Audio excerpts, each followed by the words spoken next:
His tired limbs are deprived of rest by his fear of lightning and fierce thunder, and by furious swarms of flies and hornets. These are the words likely written by Antonio Vivaldi himself to accompany that strange little second movement of Summer from the Four Seasons. It is kind of bizarre, right, as a piece of music? One moment, trepidation, and the next, terror, thunder, violence, back and forth. And I ask, is this not an utterly relatable, emotional reality for all of us right now? The Four Seasons turned 300 just 2 years ago, if you can believe it. And what is obviously not relatable are the living conditions of early 18th century Venice during a sweltering summer or an icy winter. I think it's no surprise that these are Vivaldi's angsty minor key concertos. And I'm a cold weather person, so if I had to choose a concerto to be angsty and minor key of the Four Seasons, it would probably be Summer. But for me, maybe because I don't like sweating when I get out of the shower, I don't like picking up 10 new mosquito bites every time I take the dogs out. I've not shed the 10 pounds I wanted to before I go shirtless to the lake next week. It's a tough life, everyone. But for the shepherd in Vivaldi's Summer, it's not about the blistering heat. Really, it's about the storm itself, the very real danger of lightning and wind and destructive hail.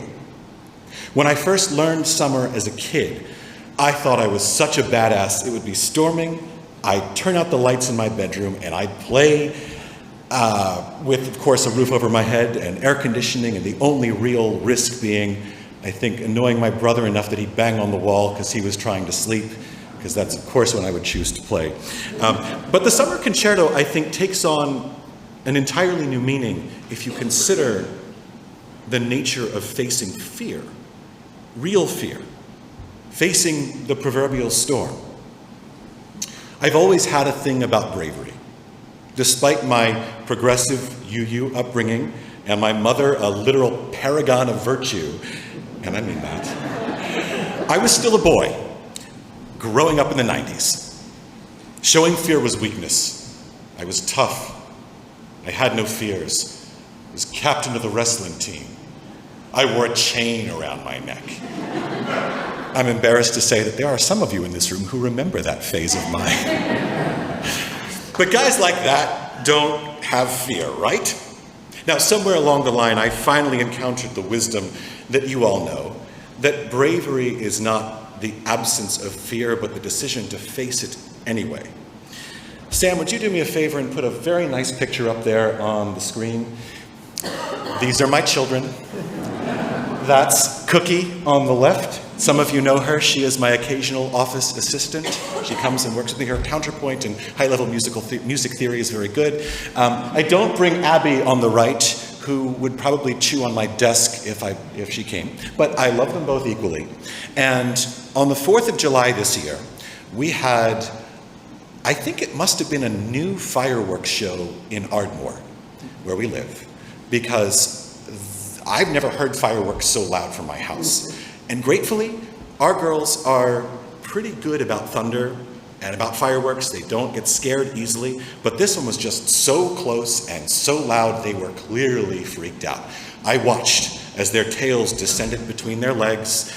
Abby scurries upstairs to run behind the bed. Cookie stands there in the middle of the living room with her ears perked up. We call this her German Shepherd impression. Clearly frightened, but intrigued. Maybe protective, defensive. I went outside, perhaps to put something on the porch, I don't remember, but I left the door ajar for just a moment, and in that moment, Cookie sprinted right past me, you're not going to catch a greyhound, off into the night. Now, our yard is fenced in. We knew she was safe, but she was frightened and went tearing out to face her fear to protect her family. Or maybe because she loves chaos. I don't know, technically her brain is the size of a walnut, but I was utterly impressed by her instinct nonetheless. Do you know what I fear the most? More than anything, not a rational fear, but the thing that makes my heart pound so much I think I'm going to pass out, is playing the violin in public. Didn't expect that, did you? Now, I'm not talking about when I improvise over hymns or play with the band or play fiddle music, but when I'm playing classical music like Vivaldi, it's tough. I remember in 2022, when I was running for state representative, I was debating my opponent for the first time at Haverford College. And as I was standing there, freaked out of my mind, what am I doing here? I'm not qualified for this. I began to give my opening remarks. And you know, the only thing that was on my mind once I started, in a situation with actual stakes, oh my God, this is so much easier than playing the violin. I was in grad school a number of years prior, and I was in a competitive studio of virtuoso violinists from the US and China, and somehow I had won the concertmaster seat. I did not feel I deserved it, but expectations were very high of me at our first studio recital of the semester. I got through it, and later that night I was in a minor car accident that could have turned major. I was taking the ramp onto I-95 North, and it was raining. Car slid out of control, and if not for a barrier, I would have gone right over, dropped 30 feet onto I-95. And as my life was flashing before my eyes, do you want to know what thought I had in my head? Oh my God, this is so much easier than playing the violin. You've all heard the statistic that more people fear public speaking than death. Playing the violin is my public speaking. And I face my proverbial storm almost every Sunday in front of you. But it's not for no reason that I force myself to be brave. By facing my fears, I get to share my music with you. Paradoxically, there's almost nothing I enjoy more in my life. By facing my fears on July 1st, 2011, I asked the star soprano Caitlin Watterson if I could kiss her after a night of dinner and conversation. I have learned well the selfish utility of bravery. But best of all, unbeknownst to me at the time, I've been preparing myself for the selfless kind of bravery. Because so far I have described irrational fears. If I play out of tune on the violin, nobody gets hurt. I don't know if that's true when I play the tuba. Facing the storm of our United States government is another story. And of course you knew I was going there. I've only been on this earth 36 years, but would you all not agree that this is the most frightening era of our lifetimes? Our whole existence has become Vivaldi's shepherd in the second movement, cautiously waking up each day to carry on with our lives, and then, newsflash, the Trump administration is abducting people and sending them to a death camp in El Salvador. And we try to pick up the pieces and move on with our lives, and newsflash, now we got our own death camp in the Everglades. Or newsflash, Congress is passing sweeping Medicaid cuts, or vaccine research decommissioned. The EPA got it. Trump sides with Netanyahu. Trump sides with Putin. ICE takes over LA. The National Guard takes over DC. Unidentified masked men spontaneously disappearing anyone who looked too brown. Friends, you all know this storm is here. And it's a Category 5 hurricane. We are not on the brink of fascism anymore. We are living in it. Sorry. I know I don't sound like my usual optimistic self. I am kind of the village optimist in most of my circles, friends, family, political contacts, musical contacts. Many of you would accuse me of being such around here. But these days, even I have a hard time justifying optimism. People say, well, it'll all be over by 2029 when he's out. We've been at this for 7 months, and he's got another 3 years and some change. You think we'll be okay? We'll flip Congress in 2026. And that assumes a lot about free and fair elections. Well, you know what? The Epstein files, that'll get them. I wish I could tell you that MAGA was not okay with pedophilia, but they all know what he does. cholesterol. It'll do its thing eventually.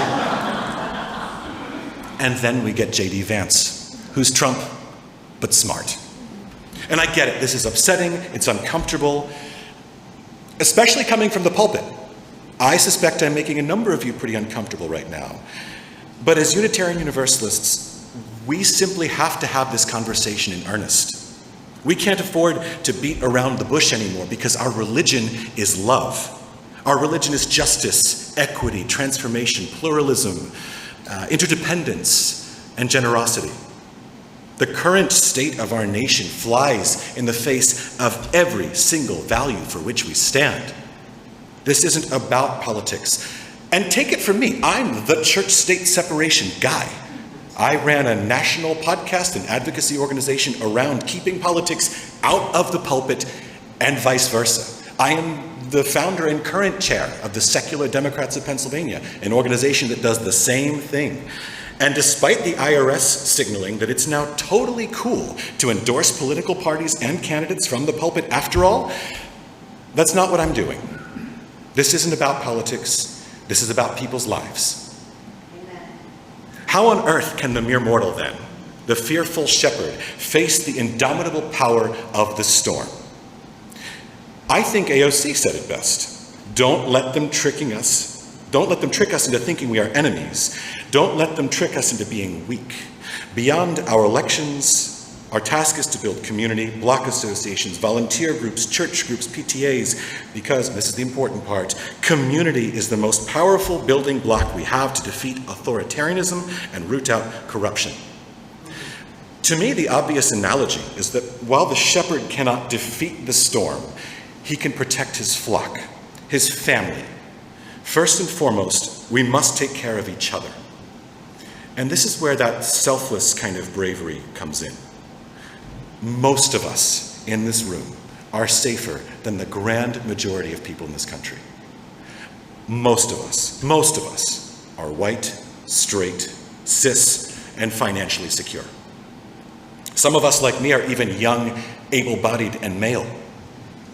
In the words of Uncle Ben from the great literary masterpiece, Spider-Man, with great power comes great responsibility. And one way or another, every single one of us shares that responsibility to one another.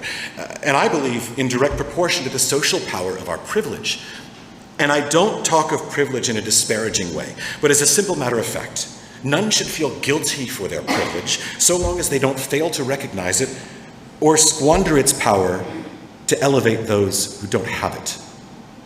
It's why I'm a lifelong activist. Long before I understood the scope of my privilege, I was lucky to be immersed in our UU culture of community and advocacy.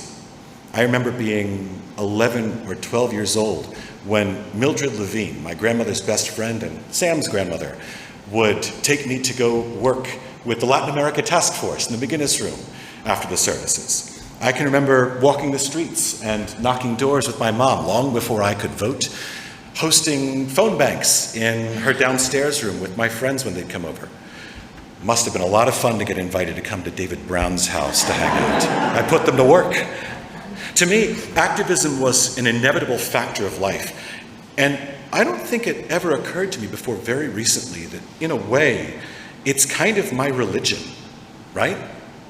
Isn't it the essence of who we are as UUs? I've always been attracted to humanism and the humanistic nature of universalism. To me, it's almost the poetic higher power in which even a cold, hard atheist like me could accept as irrefutable truth. The whole is greater than the sum of its parts. We are stronger together. Together, we are a higher power, literally. And by this logic, what could possibly be a stronger spiritual endeavor than activism? To protect the marginalized, to preserve our planet, to bravely, again, not without fear, but in spite of it, face the storm of injustice, hate, greed, blind ambition. But what on earth does that look like now? How does a shepherd confront a literal meteorological phenomenon? How would any one of us, or even many of us together, confront MAGA, the billionaire class, white Christian nationalism, big tech, a violently misogynistic, transphobic online ecosystem, trillions of dollars over decades of far-right disinformation, and greedy, self-interested career politicians, all working together. Truth is, I don't know. At least, I'm not sure anyway. But I have a good hunch. See, I'm the fool who still believes that people are inherently good. I'm not talking about the obviously malevolent figures in power, but average people, even crazy and controversial, though it may sound, the majority of the MAGA base. Desperate people, people failed by the system, people without access to a different Easttown school district level education, or whose tech-savvy children were radicalized or ostracized before they could help their parents discern truth from lies on the internet. Don't let them trick us into thinking we are enemies. They are our fellow citizens, fellow humans, neighbors, family. As I say often to the secular Dems, we are only as effective as we choose to be active. Every single one of us has a role to play. As long as there are democratic institutions that stand, we must participate in the democratic process. To me, it's not negotiable. Every single one of us. It's actually a gift that this morning we're joined by a dear friend of mine, Bill Clinton, not that Bill Clinton, and yes, it is his real name, who is the president of the board of UU Justice PA. I would strongly encourage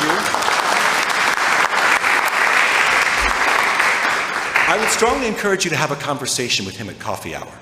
Bill has been facing the storm for many, many years, long before I ever knew him, and he's an amazing resource if you're looking for a way to make an impact but aren't sure where to begin.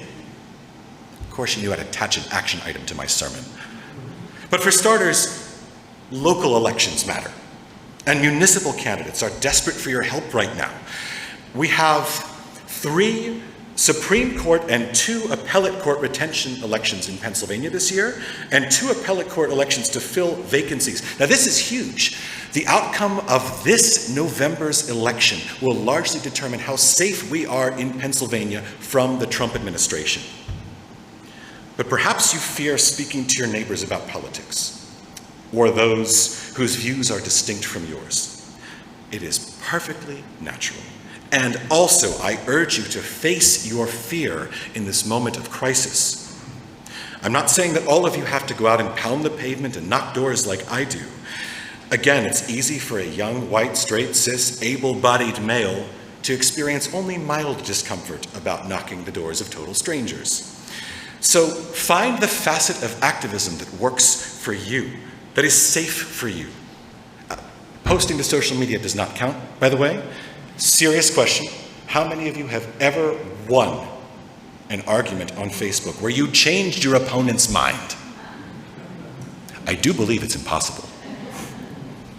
So how about instead, write letters to the editor of your local paper. Show up to school board and municipal government meetings. Send money to local candidates. Again, local candidates. Show up to the protests, of course, prioritizing your safety. Film the ICE raids. Shelter the vulnerable. Do good for the sake of doing good with absolutely no strings attached. Engage in what I would define as the most profound assertion of our Unitarian Universalist religion. Fight fascism with love for your fellow human. And that's where I've landed in coping with this national nightmare. I believe that love, the very center of UUism, is how we persevere. Perhaps even how we overcome the seemingly indomitable forces of evil. Selflessness, bravery, being afraid and choosing to act anyway because somebody needs your help. However, I'm not suggesting that loving one's neighbor is enough to defeat a literal fascist regime leading the world's military superpower. This isn't a Disney movie. See, here's the point where the storm analogy finally breaks down. Our federal government may seem like a force of nature. It's run by petty, weak, insecure, unloved individuals. The shepherd has nothing on the storm, but we have love, both to give and to withhold. Because what do these terrible people crave more than money and power? Favor, adoration, idolatry. We can take that away from them, person by person, community by community. We can forge meaningful connections with normal people living normal lives, regardless of their political or religious views, to help them discern reality from propaganda, to understand that they are the ultimate victims because they have been trained to comply with their oppressors. Electoral victories may be more challenging than ever, but let it not be for the popularity of fascists. Make them work so hard to cheat, building their proverbial Trump Tower on the quicksand of lies and suppression until it simply cannot hold up under its own weight. All it takes is a handful of the right circumstances to unravel a dictatorship, a handful of strategic moves on behalf of a dedicated community. I close with a true and recent story from my own experience in Pennsylvania activism. Many of you remember that in the wake of the Dobbs decision in 2022, the Pennsylvania legislature, which was entirely Republican at the time, signaled that their agenda, should they keep their seats, would be an abortion ban in Pennsylvania, which would then pass twice in consecutive sessions in the legislature and go straight to the ballot. And for those of you who know a thing or two about ballot measures, they go the way the lawmakers want them to go because they write them however they want. So this was the storm we faced, and we were running at the time a scrappy little caucus, the Secular Democrats of Pennsylvania. I think there were 16 of us across the state of Pennsylvania. My mom, who is still our secretary, was there because I begged her, please, I can't get people to show up to these meetings. We now have 2,000 people across the state. She's still our secretary because I conscript her to do things like this. But the 16 of us decided we needed to do something. We couldn't cower in fear and wait for the inevitable. So we adopted a model of endorsing candidates who were pro-abortion rights in competitive districts. We supported a couple of candidates, but one in particular, I don't remember why it worked out this way. We ended up supporting her more than the rest. I think her team was perhaps more amenable to our help. Melissa Serrato, who was running in Pennsylvania's 151st legislative district up in Montgomery County against an entrenched anti-abortion incumbent. Election day comes around. Some of you do remember how nerve-wracking this was, because by the next morning, out of 203 legislative districts in Pennsylvania, 101 went to the Democrats, 101 went to the Republicans. One seat was hanging in the balance because it was too close to call. The Republicans had already kept the Senate. This was our last chance. It was Melissa Serrato's seat that was too close to call.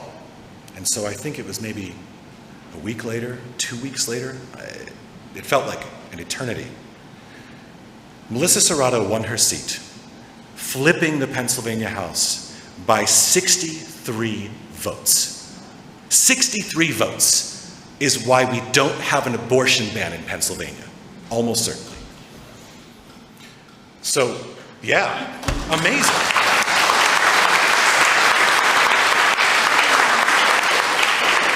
So I was knocking doors in Clayton County, Georgia, the following week when I got a call from the Associated Press because they wanted to know about the Secular Democrats of Pennsylvania who might have pushed her over the edge. Or across the finish line, that might be the wrong analogy. And I made the cheeky comment, I'm not saying the Secular Democrats of Pennsylvania flipped the House, but I'm not saying we didn't. Because again, we couldn't stand to cower in fear nor throw our hands in the air, but we also never expected to make an impact that perhaps swayed the entire state's legislative agenda. Perhaps. We were not content to let the storm pass us by, destroying all that we love in its wake. We chose instead to manifest the storm, a storm of love, justice, and deep empathy for those who suffer more than we. And so it occurs to me that in the face of an impossible narrative, a shepherd facing a literal force of nature, all of us facing a fascist regime, that perhaps we must reimagine the narrative itself. If we can't beat the storm, we must become the storm. They are the few. We are the many. They have hate. We have love. They instill fear, but we are brave and we face our fears because it is our calling as Unitarian Universalists. They destroy, but we create. And if we are ever to realize a brighter future, a new way, then it is our spiritual calling to build it.